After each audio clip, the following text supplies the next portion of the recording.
సికింద్రాబాద్ మండల పరిధిలోని శుభం గార్డెన్లో మంగళవారం నాడు అంగన్వాడీ కేంద్రాల గ్రాడ్యుయేషన్ కార్యక్రమానికి ముఖ్య అతిథిగా రాష్ట్ర పంచాయతీరాజ్ శాఖ మంత్రి సీతక్క హాజరయ్యారు. ముందుగా సీతక్క వేషధారణలో చిన్నారి మంత్రికి స్వాగతం పలికారు. అనంతరం నృత్యాలు, పోషకాహారాలు, వాటర్ బాటిల్స్ పంపిణీ చేసి చిన్నారులకు గ్రాడ్యుయేషన్ పట్టాలను మంత్రి అందజేశారు.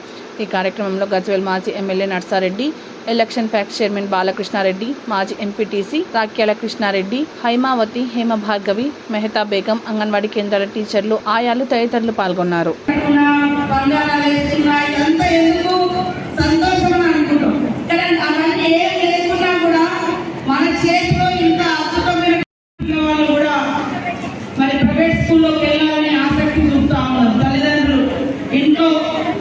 కష్టంగా ఉన్నా, పూట గడవడం కష్టంగా ఉన్నా మరి మన పిల్లల్ని ప్రైవేట్ స్కూళ్ళలో పంపాలి అని నర్సరీ నుంచే వాళ్ళని పంపిస్తూ ఉన్నారు.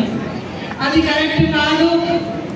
ప్రైవేట్ స్కూళ్ళకు ధీటుగా, కార్పొరేట్ స్కూళ్ళకు ధీటుగా మన అంగన్వాడీ సెంటర్స్ డెవలప్ చేయాలని, అంగన్వాడీ స్ట్రెంత్ కూడా పెంచుకోవాలనే లక్ష్యంతో గత జూన్ నెలలో అమ్మ మాట అంగన్వాడీ పాట ఒక గొప్ప కార్యక్రమాన్ని చాలా అద్భుతంగా మరి ఇక్కడ నర్సాపూర్ ప్రాజెక్ట్ ఆధ్వర్యంలో మరి నిర్వహించినందుకు అధికారులకు అందరినీ కూడా, మా ఎస్డిఎస్ అధికారులందరినీ కూడా అభినందిస్తా ఉన్నాం. మీ యొక్క వీడియో క్లిప్పింగ్ చూసినప్పుడు చాలా పద్ధతిగా, చాలా ఓపికగా, చాలా అద్భుతంగా నిర్వర్తించారు.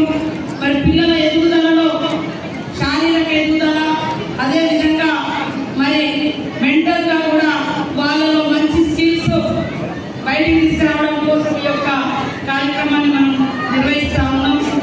కాబట్టి ఒకరోజు రెండు రోజులు కాదు, ఈరోజు ఈ పిల్లల చేతిలో మన భవిష్యత్తు ఉంది.